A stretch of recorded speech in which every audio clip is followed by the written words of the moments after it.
Hi everybody, it's Marnie Ginsberg from Reading Simplified, and it's our mission at Reading Simplified to help classroom teachers streamline their reading instruction so their students accelerate in their reading achievement.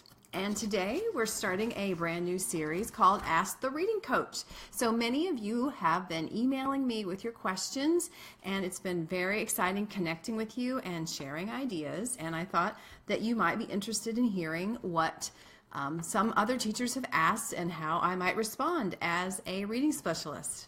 So welcome if you are here. Again, it's Reading Simplified. And let me tell you today's first question for Ask the Reading Coach. So here's what Susana wrote in. I have a boy who can't read.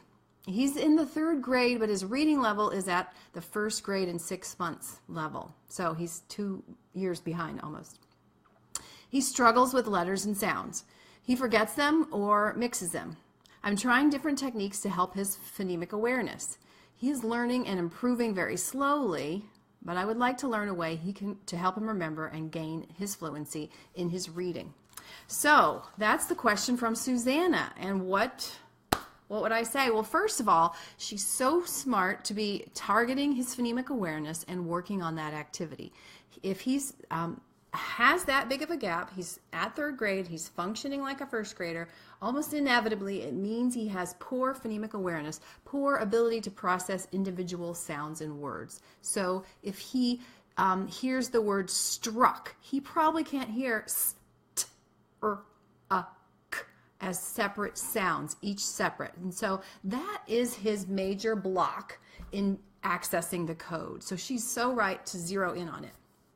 But what happens in a lot of reading programs, especially intervention programs to try to solve the problem for struggling readers or dyslexic readers, is that phonemic awareness gets compartmentalized and it gets separated from letter sound instruction.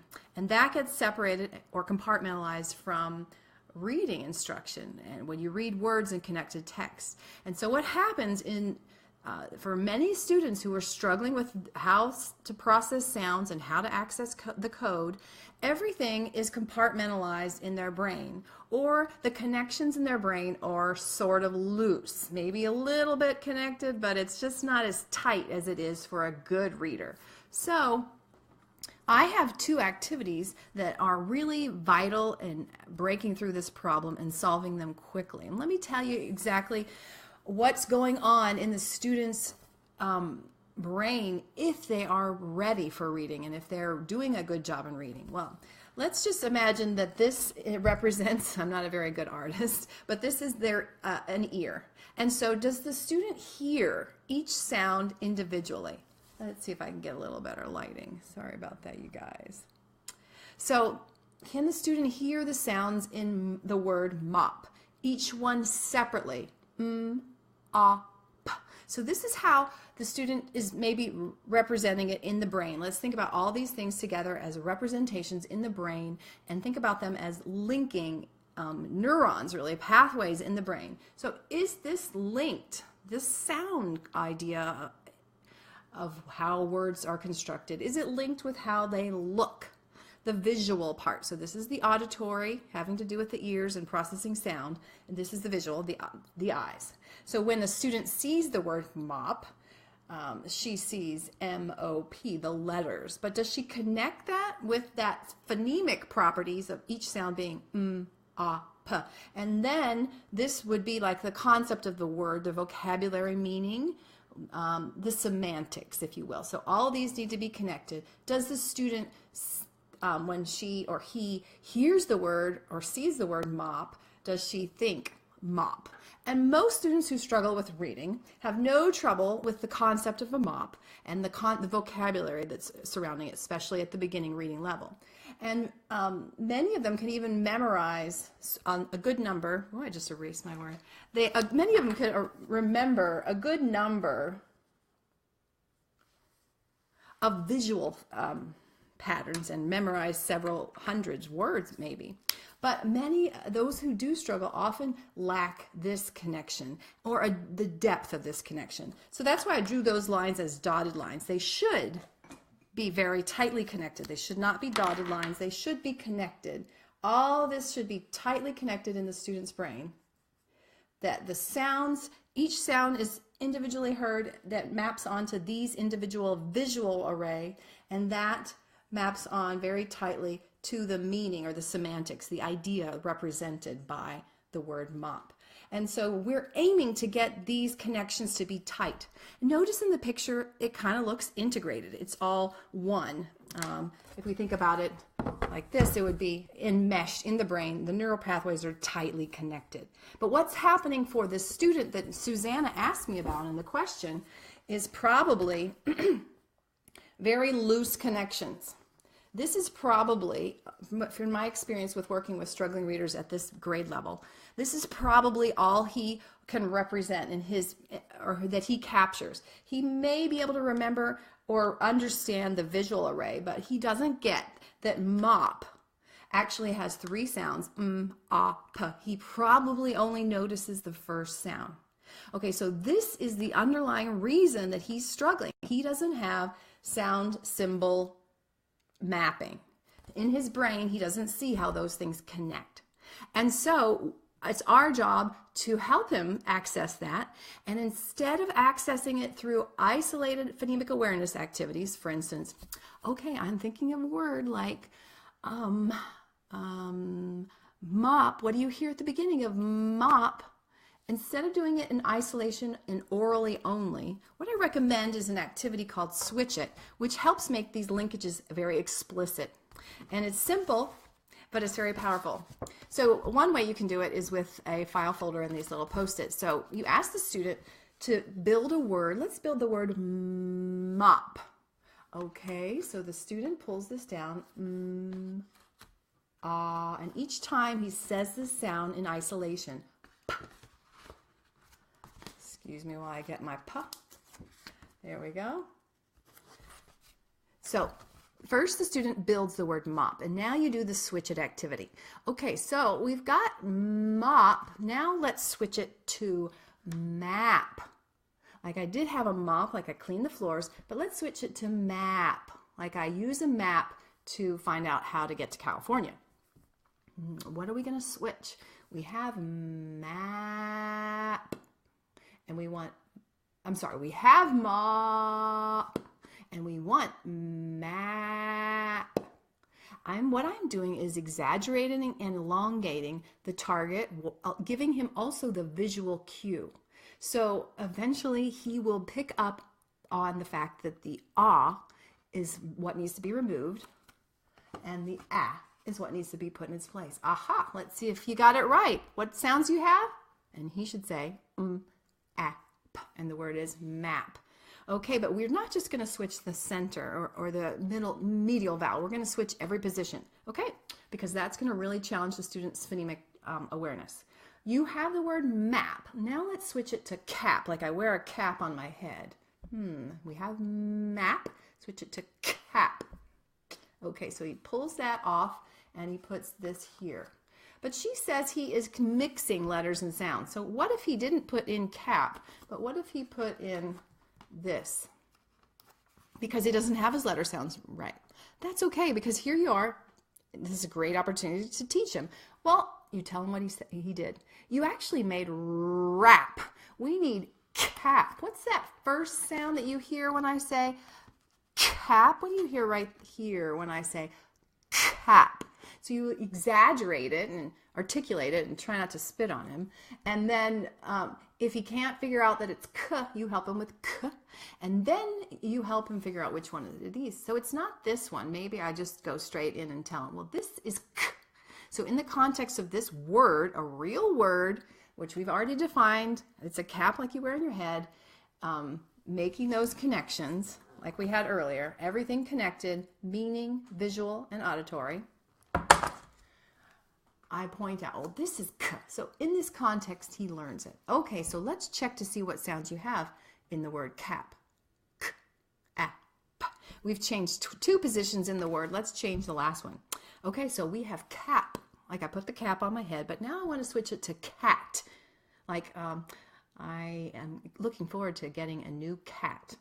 Okay, so we have cap. We need to switch it to cat.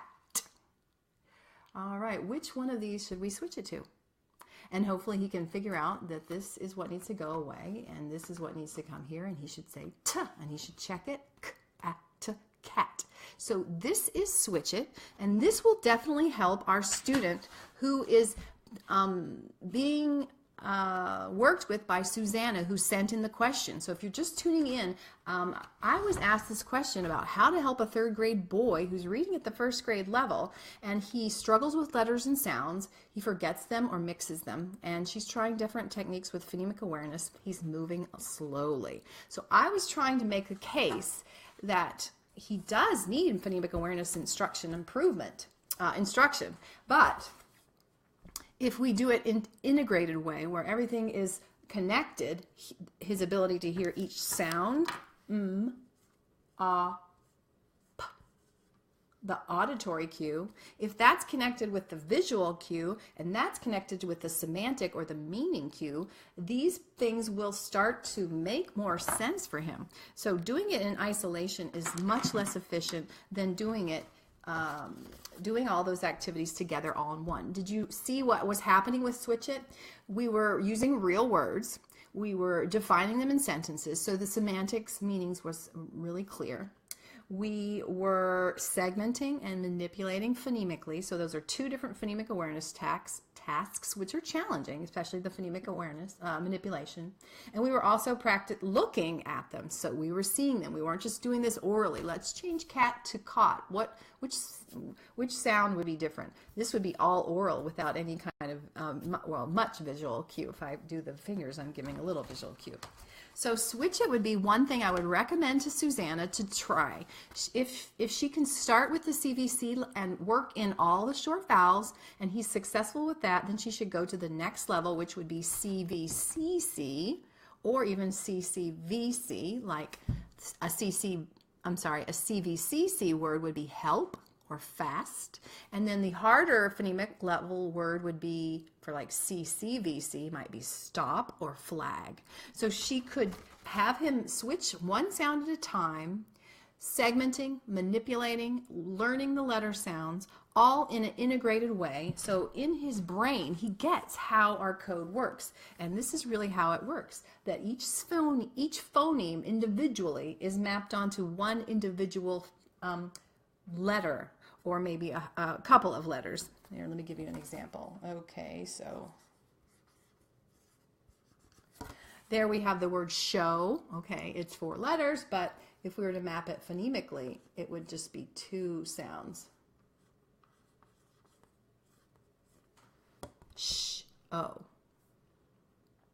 So he needs to develop this concept. He needs to make these linkages, and switch it is the first way to get him access to being able to do that. All right, so the next thing he needs to do is read it, which is kind of the flip of switch it. So I'm going to erase my board, but remember we've got all those things connecting, the auditory, the visual, and the memory. And read it will do the one phonemic awareness skill that switch it doesn't really address, and that is phonemic blending. So all read it is like it sounds. You write a word for the student, and then you teach the student to put the sounds together and blend to make a real word. So this is the second most important activity that I would recommend for Susana, who asked this question for our inaugural episode of Ask the Reading Coach, what to do with a 3rd grade student who's functioning like a 1st grader in reading and can't learn the letters and sounds and has phonemic awareness problems. So the second activity would be read it. So say the student sees this word and say he can't read it right. What would typically happen is a kid might be able to say each sound, s, a, t, but then he might say like tap, because the last thing he said was t, and that's what he remembers, so he starts with that. So we prevent that, that kind of random or somewhat random guessing by doing something that we call blend as you read. So we ask the student just to stop at the first 2 sounds and put them together. Okay, so you've got, what do you have there? And he would say, s, a. And I would say, well, put those together. What do they make together? S, a. Okay, good. Hold that sound. Sa. and he would be able to blend it by adding that third sound, because the hard part is really just putting the first two together. So that's the blend as you read approach. If it was a longer word, I would gradually reveal each sound. Okay, first we have, what do we have? Keep adding. Add the next sound. Help. Okay, so that's how we do it with a longer word. And of course, if there were several phonemes in a word that were more than one letter, we would reveal them one at a time. Okay, so you've got that, and then this. So what are those two together? Shh. Put them together. Short. Oh, short. Okay, so that's how you do that with, depending on the variation on the word length or the type.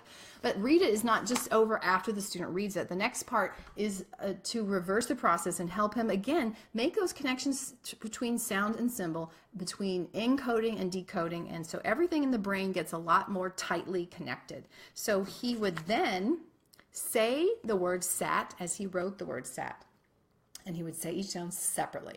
S, ah, t. And the final step would be that we would both erase at the same time and say the sounds again, reinforcing that letter sound knowledge. S, ah, t, sat. Okay? So that's an example of read it. So what I had recommended today is just 2 activities to solve Susana's problem. Now, there's more to it than that, but these will really get her on the right track. The first one is switch it, and that develops phonemic awareness of segmenting and manipulating.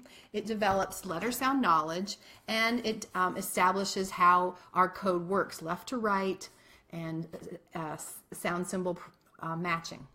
That's what switch it does. And read it fills in the gaps that switch it leaves behind, and it includes blending mainly as the main thing. And then also, because you haven't said the word already, the student has to recall the letter sounds, and that's a good challenge, because anytime you quiz a person, their brain is challenged to try to remember and have the information is more likely to stick.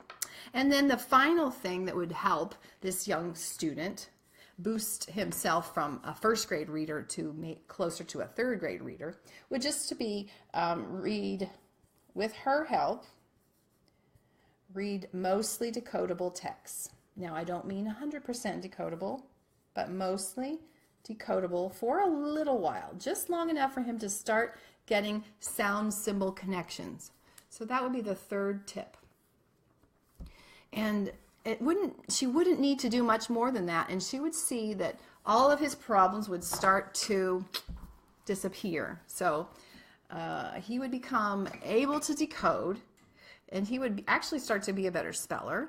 And with practice and repetition, he would start to memorize high frequency words, and he would be able to access harder texts like Frog and Toad or Henry and Mudge, and then continue to learn about the code. So I hope that you have gotten some information that's useful for you based on Susana's first question. Remember, this is our inaugural episode of Ask the Reading Coach. These are questions that have come in from you guys, the audience, subscribers, or people who've caught a hold of Reading Simplified on Facebook.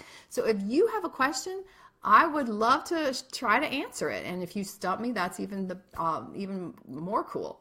So feel free to communicate with me on Facebook, maybe in this post or maybe with Messenger, or you can also email me. If you go to Reading Simplified, I have lots of freebies, things that are very useful for you to put right into practice, just like how to do switch it and how to do read it and word lists to get started with that. And when you get on my list, then I will email you, and you can email me back and answer one of my questions, because I'm always asking my audience and teachers like you, what problem do you have that keeps you up at night about the teaching of reading? And so I'll be coming back every week to answer more of your questions for Ask the Reading Coach.